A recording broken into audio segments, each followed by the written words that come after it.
Bengali story আমার তুমি পরের পর্ব 7 নাম্বার নিয়ে চলে এসেছি। আগামী পর্বে আমরা দেখলাম যে আলেক কুহেলিকে গাড়িতে বসে কোথাও একটা নিয়ে যাচ্ছে। দেখা যাক পরে কি হয়। গাড়িতে বসে সারা রাস্তা একটাও কথা হলো না। কুহেলির কিন্তু খুব ভীষণ ইচ্ছে করছিল যে একবার জিজ্ঞেস করে যে কোথায় যাচ্ছে ওরা, কিন্তু জিজ্ঞেস করতে পারেনি। মিনিট 20 ড্রাইভ করার পর একটা অপেক্ষাকৃত ফাঁকা জায়গায় আলেক গাড়িটা থামালো। কোহেলি আশেপাশে তাকিয়ে দেখলো এদিক ওদিক ছড়িয়ে ছিটিয়ে দু একটা ছোটোখাটো দোকান আর একটা ছোট রেস্টুরেন্ট দেখা যাচ্ছে। আলেক গাড়িটা রেস্টুরেন্টের সামনে দাঁড় করিয়েছে। হঠাৎ এরকম একটা জায়গায় আসার কি দরকার পড়লো সেটা কোহেলির ঠিক বোধগম্য হলো না। আলেক কোহেলিকে গাড়ি থেকে নামতে বলে নিজেও নামলো। কোহেলিও নেমে এলো। আলেক চুপচাপ রেস্টুরেন্টটার দিকে এগিয়ে এলো। কোহেলিও কিছু না বলে ওকে অনুসরণ করলো। যখন ওরা দুজন রেস্টুরেন্টে ঢুকলো তখন প্রায় 8টা বাজে। একটা লোক সেই নেই সেখানে। একটা রেস্টুরেন্টে 8টার সময় লোক থাকবে না, এ যেন অবিশ্বাস্য। আলেক কুহেলিকে নিয়ে একটা টেবিলে বসলো। সব টেবিলই ফাঁকা, যে কোনো একটা বসলেই হতো, কিন্তু আলেক একটু পেছন দিকের একটা টেবিলে এসে বসলো। কারণটা ঠিক কুহেলি বুঝতে পারলো না, কিন্তু এখানে যে হঠাৎ করে কেন এলো ওরা সেটা জানার কৌতূহলটা আর দমিয়ে রাখতে পারলো না। শেষমেশ জিজ্ঞেস করেই ফেললো কুহেলি, স্যার বলছি আমরা এখানে কেন এসেছি? আলেক একটু হেসে বলল, রেস্টুরেন্টে মানুষ কেন আসে মিস বাসু? কোহলি আবার অবাক হলো। মনে মনে ভাবলো মানেটা কি? এত তাড়াহুড়ো করে ওকে নিয়ে মিস্টার আলেক শর্মা এই রেস্টুরেন্টে ডিনার করতে এসেছেন? তা কি করে হয়? একজন সামান্য এমপ্লয়িকে হঠাৎ করে উনি ডিনার ট্রে দেবেনই বা কেন? কোহলির অবাক হয়ে যাওয়া মুখটা দেখে আলেক আবার হাসলো। রিল্যাক্স মিস বাসু, ব্রেনে এত প্রেশার দেবেন না। সকাল থেকে তো কাজই করছেন, বাড়ি ফিরেই তো আবার কাজ নিয়ে বসে পড়বেন। এই টাইমটুকু একটু রিল্যাক্স করুন। আর হ্যাঁ, আগেও বলেছি আবার বলছি, নিজের শরীরের দিকে খেয়াল রেখে চলবেন। সে যতই কাজের চাপ থাক, শরীরটাই যদি বিগড়ে যায় তাহলে কাজ করবেন কি করে? এই মুহূর্তে ঠিক কি উত্তর দেওয়া উচিত সেটা কোহেলি ভেবে পেল না, তাই চুপ করে বসে থাকলো। একটা মাঝবয়সী লোক এসে দুটো গরম গরম ইডলির প্লেট আর সাম্বার দিয়ে গেল।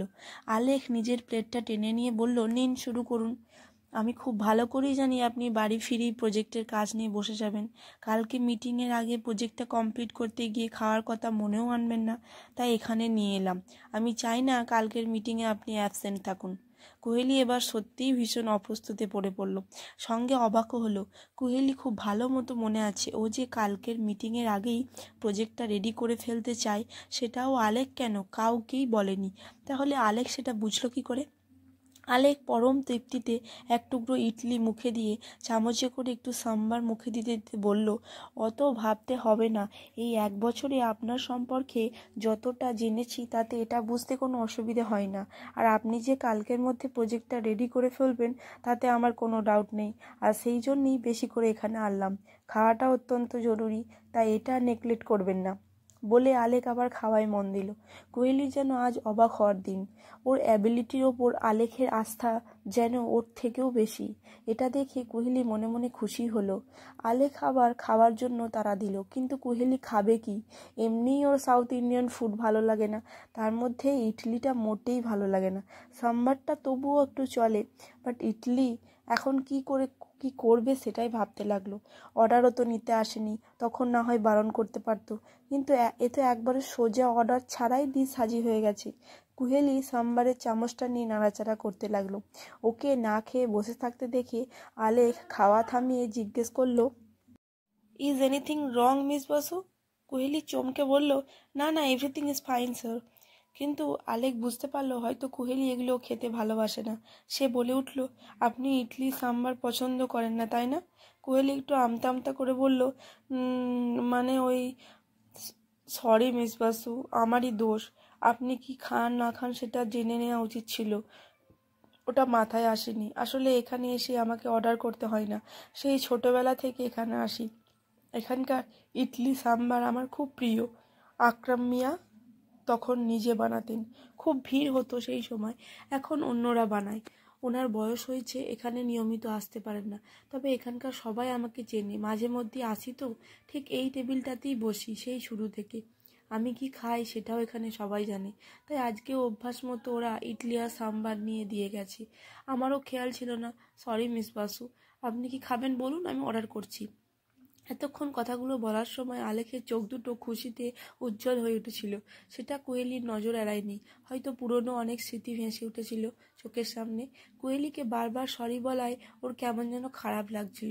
একে তো ওকে ডিনারে নিয়ে এসেছেন, তার ওপর সামান্য একটা কারণে ওকে সরি বলছেন। শেষে অন্য খাবার অর্ডার করার কথা বললেই কোহেলি ব্যস্ত হয়ে বলল, তার কোনো দরকার নেই। মিথ্যে কথা বলবো না, আমি ইডলি ভালো খাই না। ইনফ্যাক্ট আমি সাউথ ইন্ডিয়ান কোনো ফুডই তেমন ভালো খাই না। তাই বলে একদম খেতেই পারবো না এমন নয়। বলি এক টুকরো ইডলি কেটে মুখে পুরল কোহেলি।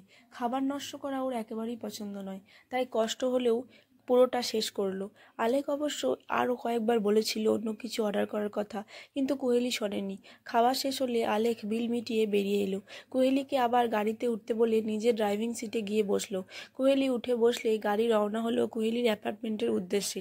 আলেক এখন আর কথা বলছে না। কোহেলি মনে করলো ড্রাইভ করার সময় কথা বলা হয়তো সে পছন্দ করে না, কিন্তু ওকে ভুল প্রমাণ করে দিয়ে আলেক বলে উঠল, আমার জন্য আপনার ডিনারটা আজকে ভালো হলো না, খুব কষ্ট হয়ে গেল আপনার, সরি এগেন। কোহেলি হলো, প্লিজ স্যার, আপনি সরি বলবেন না। আর কষ্টের কি আছে? আপনি এখানে না নিয়ে এলে হয়তো খাওয়াটাই হতো না আজকে, ভুলেই যেতাম। বলে কোহেলি হাসতে লাগলো। ওকে হাসতে দেখে আলেকও হাসলো। কোহেলি এবার প্রশ্ন করলো, আচ্ছা স্যার, রেস্টুরেন্টটায় একটাই কাস্টমার ছিল না কেন? এখন আর আগের মতো ভিড় হয় না, তাও যা হয় দিনের বেলায়। সন্ধ্যের দিকটা এদিকেতে কেউ তেমন আসে না, তাই ওরা 8:30টার মধ্যেই বন্ধ করে দেয়। ও, কোহেলি আর কিছু বলল না, চুপচাপ বাইরের দিকে তাকিয়ে থাকলো। এমন সময় ওর ফোনটা বেজে উঠল। হাতে নিয়ে দেখলো দেবার্ঘ ফোন করছে। নামটা দেখে মনটা একটা অদ্ভুত খুশিতে ভরে গেল, কিন্তু এখন আলেকের সামনে কথা বলাটা উচিত হবে না মনে করে ফোনটা কেটে সাইলেন্ট করে আবার ব্যাগে রেখে দিল। আলেক সেটা দেখে বলল, আপনি কথা বলতে পারেন, কোনো প্রবলেম নেই। ইটস ওকে স্যার, তেমন দরকারি নয়, বাড়ি গিয়ে কথা বলে নেব। আধ ঘন্টা পর আলেকের গাড়িটা এসে কোহেলির অ্যাপার্টমেন্টের সামনে দাঁড়ালো। কোহেলি গাড়ি থেকে নেমে দাঁড়ালো।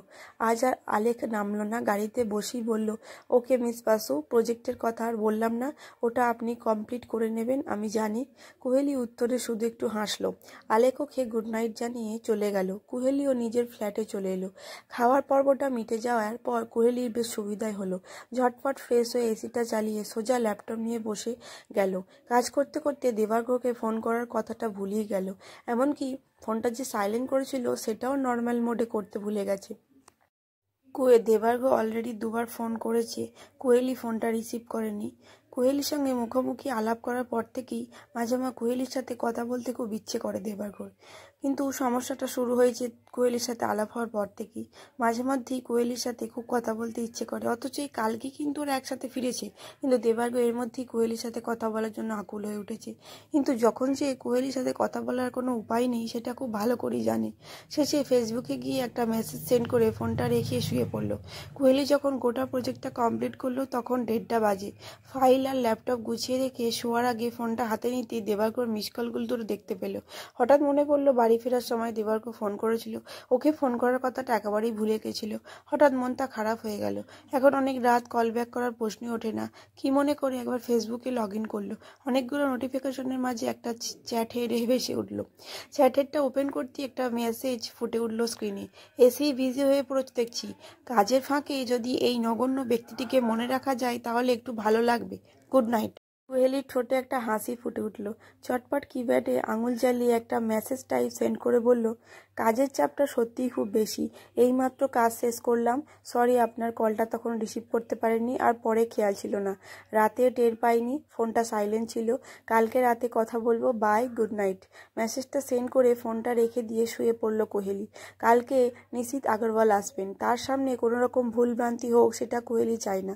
বালিশে মাথা রাখার একটু পরেই ঘুম নেমে এলো কোহেলির 2 চোখ জুড়ে। পরদিন সকালে অ্যালার্ম বাজতেই ঘুমের ঘড়ি এদিক ওদিক হাতড়ে ফোনটা হাতে নিয়ে অ্যালার্মটা অফ করলো দেবার্ঘ। বিছানায় উঠে বসে কিছুক্ষণ হাতের ফোনটার দিকে তাকিয়ে রইল। ডেটা কানেকশনটা অন করবে কি করবে না ভাবতে ভাবতে শেষে আঙুলটা আইকনটাই ছুঁয়ে যেতেই সেটার রং বদলে নীল বর্ণ ধারণ করলো। সঙ্গে সঙ্গে হুড়মুড় করে কতগুলো নোটিফিকেশন এসে ফোনের স্ক্রিনটা ঢেকে ফেললো। সেই স্ক্রিনের মাঝেই হাসি খেলে গেল একটা চ্যাটবক্স ওপেন করলো এবং কোহেলির মেসেজটা ফুটে উঠল স্ক্রিনে। সেটা পড়ে দেবার্ঘর মনটা এক নিমিষে ভালো হয়ে গেল। কোহেলি নিজে থেকেই বলেছে আজ রাতে কথা বলবে।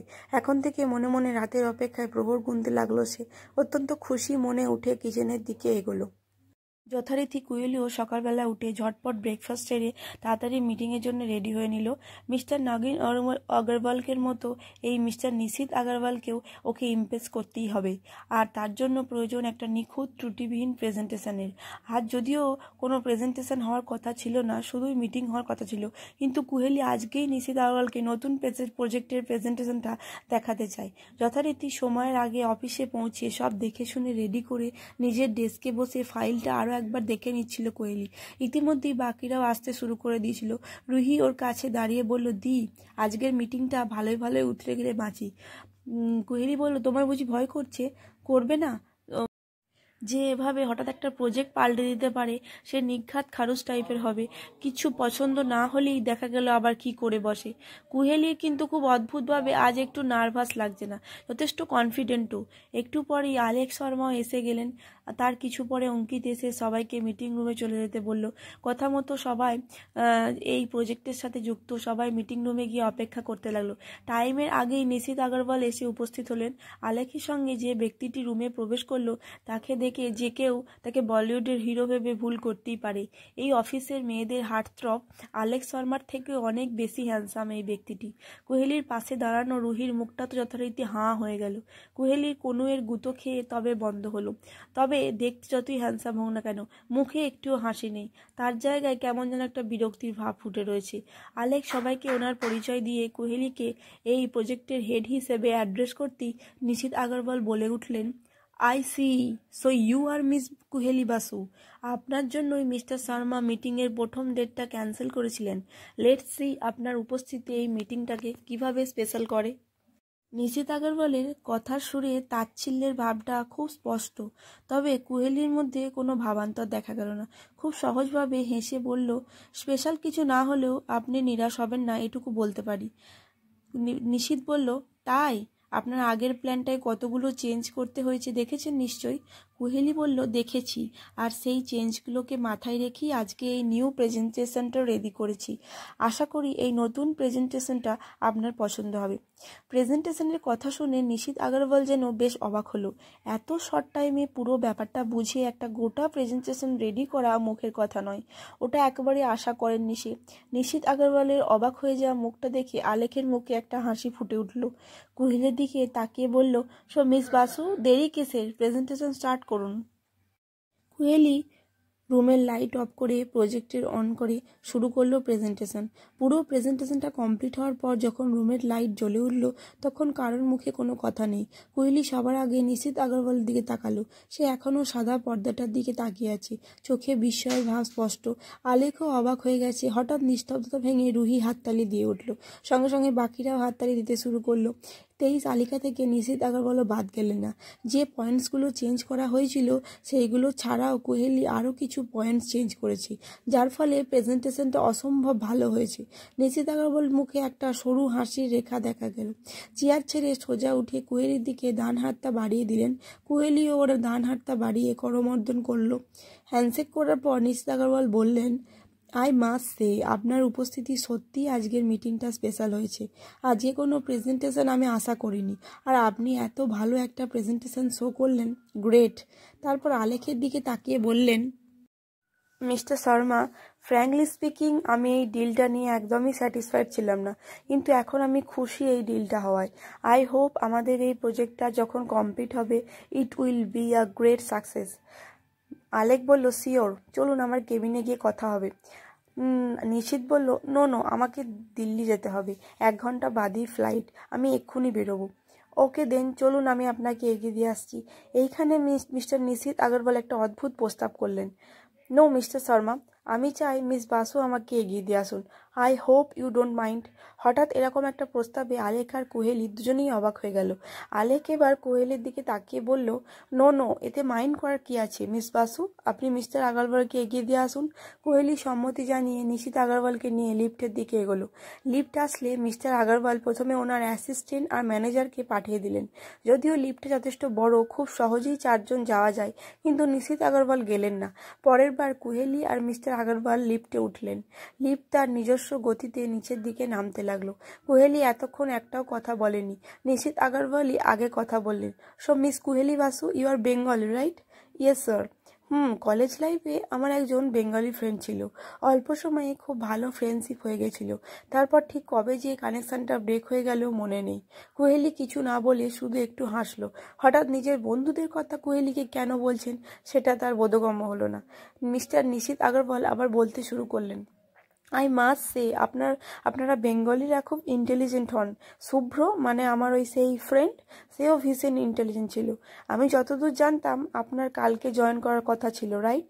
Yes sir. আপনি এত শর্ট টাইমে এরকম একটা প্রেজেন্টেশন রেডি করে ফেলবেন আমি একেবারেই আশা করিনি। কোহেলি আবারও কিছু বলল না। আসলে এই কথার ঠিক কী উত্তর দেওয়া যায় সেটা বুঝে উঠতে পারল না। ইতিমধ্যেই লিফট গ্রাউন্ড ফ্লোরে পৌঁছে গেল। মিস্টার আগরওয়ালের গাড়ি আগে থেকেই ওয়েট করছিল। কোহেলি ওনাকে গাড়ি পর্যন্ত পৌঁছে দিল। নিশিত আগরওয়াল গাড়িতে উঠতে গিয়েও ফিরে কোহেলির দিকে তাকিয়ে বলল, আমার সহজে কাউকে পছন্দ হয় না। এখনো পর্যন্ত খুব কম মানুষই আমাকে ইমপ্রেস করতে পেরেছে, and you are one of them. বলে কোহেলিকে কিছু বলার সুযোগ না দিয়ে গাড়িতে উঠে বসতেই গাড়িটা চোখের নিমেষে বেরিয়ে গেল। কোহেলি কিছুক্ষণ হতভম্বের মতো দাঁড়িয়ে থেকে আবার অফিসে ফিরে এলো। নিজের চেয়ারে বসা মাত্রই রুহি পেয়ায় লাফিয়ে এসে বলল, ওয়াও দি, তুমি এত শর্ট টাইমে এরকম একটা প্রেজেন্টেশন বানিয়ে ফেললে। ইভেন নিশিত আগরওয়াল পর্যন্ত ইমপ্রেস হয়ে গেল। You are just awesome. Koheli বলল, থাক, আর এত প্রশংসা করতে হবে না। তুমি তো নিশিত আগরওয়ালকে দেখেই ফ্ল্যাট হয়ে গেছিলে, মুখটা তো বন্ধই হচ্ছিল না। রুহি বলল, যা বলেছ দি, কি দারুণ দেখতে। আমি সত্যিই ফ্ল্যাট হয়ে গেছিলাম। এই তোমাকে কি বললেন? কি আবার বলবেন? রুহি যেন একটু হতাশ হয়ে বলল, কিছুই বলেননি। তাহলে স্পেশালি তোমাকে যেতে বললেন কেন? কোহেলি বলল, আমি কি করে বলবো তা। কোহেলি নিশিত আগরওয়াল শেষ কথাগুলো বলল না। নিজেই এখনো শকে আছে। ওই রকম একজন বিজনেস টাইকুন হঠাৎ এতটা ইমপ্রেস হয়ে গেল। রুহি হঠাৎ জিভ কামড়ে বলে উঠল, এই যা, স্যার তুমি আসলে তোমাকে ওনার কেবিনে পাঠিয়ে দিতে বলেছিল। আমি একদম ভুলে গিয়েছিলাম। কোহেলি এটা শুনে সোজা আলেকের কেবিনে এসে নক করলো। আলেক ওকে ভিতরে ডেকে বসতে বলল। কোনো রকম ভনিতা ছাড়াই বলল, মিস বাসু, আপনি প্রেজেন্টেশনটা এত ভালো করবেন এটা আমি আশা করিনি। আমি জানতাম আপনি একটা ভালো প্রেজেন্টেশন ঠিক করবেন, কিন্তু যেটা করেছেন এটা তো জাস্ট ফ্যাবুলাস। কোহেলি হেসে বলল, কিছুই না স্যার, একটা জেদ চেপে গেছিল। তবে I am really grateful to mister Nishit Agarwal. উনি আগের প্ল্যানটা চেঞ্জ না করলে আমি এই প্ল্যানটা রেডি করতে পারতাম না। আলেক বলল, দ্যাটস রাইট। ও, উনি কি আপনাকে কিছু বলেছেন? কোহেলি আলেককে কিছু বলল না। আসলে এর আর ওগুলো আর কী বা বলবে। না স্যার, তেমন কিছুই না, আমার কাজের প্রশংসা করছিলেন। আলেক বলল, সেটাই স্বাভাবিক। ওকে মিস বাসু, তাহলে নিউ প্ল্যান ওয়াইজ কাজ শুরু করে দিন। কোহেলি সম্মতিসূচক একটা উত্তর দিয়ে কেবিন থেকে বেরিয়ে আসছিল। আলেক আবার পিছন থেকে বলে উঠল, আর হ্যাঁ, আজকে আর লাঞ্চটা স্কিপ করবেন না। কোহেলি পিছন ফিরে একটা অপ্রস্তুত হাসি দিয়ে বেরিয়ে এলো। না, আজ আর সত্যিই লাঞ্চ স্কিপ করেনি। নির্দিষ্ট সময়ে লাঞ্চ সেরে একে একে অফিস খালি হতে শুরু করলো। কোহেলিও আজকে ওর ওভার টাইম করলো না, প্রয়োজন নেই। হাতের কাজটা সেরে বেরোতে প্রায় 5:15 বাজলো। আজ দারুণ খুশি লাগছে মনটা। হঠাৎ খুব আইসক্রিম খেতে ইচ্ছে করছিল। অনেকদিন আইসক্রিম খাওয়া হয় না। যেমন ভাবা তেমন কাজ। কাছেই একটা আইসক্রিম পার্লার আছে। হেঁটেই সেখানে পৌঁছে গেল কোহেলি। একটু ফাঁকা টেবিল দেখে বসে ওর favourite black forest sundae order করলো। অর্ডার আসতেই একটু সময় লাগবে সেটাও জানে, তাই ফোনটা বের করে ডেটা কানেকশানটা অন করলো। তেমন কোনো মেসেজ নেই, শুধু অফিসের গ্রুপটাতে আজকের মিটিংটা নিয়ে বেশ কয়েকটা আলোচনার সৃষ্টি হয়েছে। আর মেয়েরা নিশিত আগরওয়াল লুক নিয়ে পুরো দমে আলোচনা চালাচ্ছে। এইসব ছেলে মানুষই দেখলে কোহেলির খুব হাসি পায়। হোয়াটসঅ্যাপ ছেড়ে এবার ফেসবুকে লগ ইন করতেই দেবার্ঘর কথা মনে পড়ল। আজকে রাতে ওকে ফোন করার কথা। দেবার্ঘর এতক্ষণ অফিস শেষ হয়ে গেছে মনে করে এক্ষুনি ওকে কল করবে ঠিক করলো। কন্ট্যাক্ট লিস্টে দেবার্ঘর নামটা খুঁজে নিয়ে কল করতে কোহেলির সময় লাগলো ঠিক 10 সেকেন্ড। কল কানেক্ট হওয়ার পর ঠিক 2টো রিং হতেই ওপাশ থেকে দেবার্ঘর আওয়াজ ভেসে এলো, অবশেষে টাইম হলো তাহলে? হলো বলেই তো কলটা করলাম। এসেই তো বিজি। হ্যাঁ, আর বলবেন না, অফিসে ফিরে একটা বিরাট শখ পেয়েছিলাম। তাই কি শখ শুনি? ওই কাজেরই, বাট এখন আর কোনো চাপ নেই। যাক, তাহলে তো ভালোই। দেবার্ঘ বলল, কোহেলি বলল, শুধু ভালো না, খুব ভালো। বাবা, দারুণ খুশি মনে হচ্ছে। কি ব্যাপার? কোহেলি মোটামুটি সংক্ষেপে গোটা ব্যাপারটা বুঝিয়ে দিল। শুনে দেবার্ঘ বলল, এ তো দারুণ ব্যাপার, গ্রেট। কোহেলি বলল, ইয়েস। ওদের কথার মাঝেই কোহেলির আইসক্রিম এসে পড়ল। একটা চামচে অল্প একটু আইসক্রিম মুখে দিয়ে একটা তৃপ্তির শব্দ করলো কোহেলি। দেবার্ঘ বলল, কি খাওয়া হচ্ছে? আইসক্রিম খাবেন? কি করে খাবো? তুমি তো আমাকে বলোইনি। এখনই বলছি, চলে আসুন। দেবার্ঘর সত্যি ইচ্ছে হলো চলে যেতে, কিন্তু ব্যাপারটা প্রচুর কেমন বাড়াবাড়ি হয়ে যাবে মনে করে বলল, থাক আজকে নয়, অন্য একদিন না হয় দেখা যাবে। কোহেলি আবার খেতে খেতে ঠিক কথা বলতে পারে না, আর এদিকে আইসক্রিম তো আর ফেলে রাখা যায় না। তাই বাধ্য হয়ে দু চারটে কথা বলে ফোনটা রেখে সম্পূর্ণ মনটা আইসক্রিমের দিকে দিল। আইসক্রিম পার্লারটার সামনেই একটা ট্রাফিক সিগন্যাল, বেশ একটা ব্যস্ত চৌমাথার মোড়ে হওয়ায় পার্লারে সবসময় বেশ ভিড় থাকে। আজকেও ভিড় আছে, তবে অত নয়। এদিক ওদিক ছড়িয়ে ছিটিয়ে কয়েকজন বসে আইসক্রিম খাচ্ছে। কুহেলির অবশ্য তাদের কারোর দিকে নজর নেই। আইসক্রিম ওর সবচেয়ে প্রিয় খাদ্যবস্তু, তার মধ্যে অনেক দিন পর খাচ্ছে, তাই অন্যদিকে তাকানোর কোনো ইচ্ছেই ওর নেই। সামনের সিগন্যালটায় একটা ব্ল্যাক SUV এসে দাঁড়ালো। সিগন্যাল লাল থেকে সবুজ হওয়ার অপেক্ষার ফাঁকি এমনি খেয়াল বসে গাড়ির চালক একটু এদিক ওদিক তাকাতেই রাস্তার পাশের আইসক্রিম পার্লারে স্বচ্ছ কাঁচের ওপারে বসা কুহেলিকে দেখতে পেল। এক মনে বসে আইসক্রিম খাচ্ছে, অল্প অল্প করে আইসক্রিমের প্রতিটা কণা উপভোগ করছে। মুখে পুরে একটা পরম পরিতৃপ্তির হাসি। সেই হাসিটা কেমন করে যেন গাড়ির চালকের ঠোঁটেও ছড়িয়ে পড়ল। পিছনে গাড়ির হর্নের আওয়াজে চমকে সামনে তাকিয়ে সেই চালক দেখল সিগন্যালের আলো কখন যেন সবুজ হয়ে গেছে। এখন এগিয়ে যেতে হবে। চালকের চোখজোড়া আরও একবার কুহেলিকে দেখে নিল, তারপর কালো SUVটা এগিয়ে গেল সামনের দিকে। আজকের পর্ব এখানেই শেষ করলাম। গল্পে নতুন চরিত্র নিশির আগরওয়াল, কেমন লাগলো এই চরিত্রটা অবশ্যই জানাবেন। এবং এই যে এই চরিত্র কুহেলির জীবনে কি ভূমিকা নেবে সেটাও কিন্তু আগে জানতে পারবেন। কি মনে হচ্ছে আপনাদের সেটা কমেন্ট করে অবশ্যই জানাবেন। এদিকে দেবার্ঘ আর কুহেলির সম্পর্কটাও কিন্তু ধীরে ধীরে খুব সহজ হচ্ছে। দুজনের মনেই একটা অনুভূতির সৃষ্টি হচ্ছে। ওদের সম্পর্কটা কি পরিণতি নিতে চলেছে আগামীতে সেটা দেখার জন্য গল্পটা পড়তে থাকুন, শুনতে থাকুন। আর এদিকে এই যে অচেনা ব্যক্তি যে কুহেলিকে, এই যে গাড়ির চালক যে কুহেলিকে দেখলো, সেটা কে হতে পারে আপনারা হয়তো জানেন, গেস করুন এবং কমেন্টে জানান কেমন। পরবর্তী পর্ব নিয়ে আবার হাজির হব। ততদিন ভালো থাকুন, সুস্থ থাকুন এবং পাশে থাকবেন। ধন্যবাদ।